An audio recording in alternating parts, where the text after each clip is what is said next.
ទីមួយសូមបានជួបប្រសព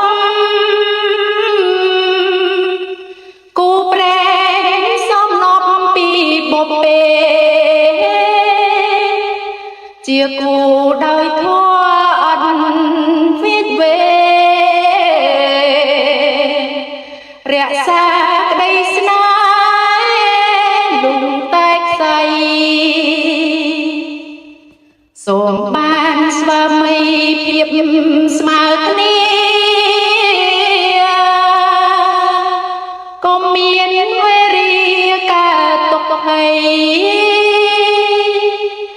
ជាប្តីដោយធម៌ណាមចាស់ថ្លៃ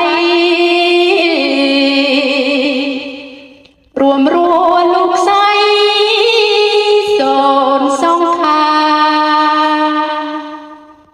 ទីពីរប្រសិនបើមានកូនសូមបានកូនប្រុសមុនអស់ចាកូនឆ្លាតវាងវៃដោយប្រាជ្ញាជាកូនមេត្តា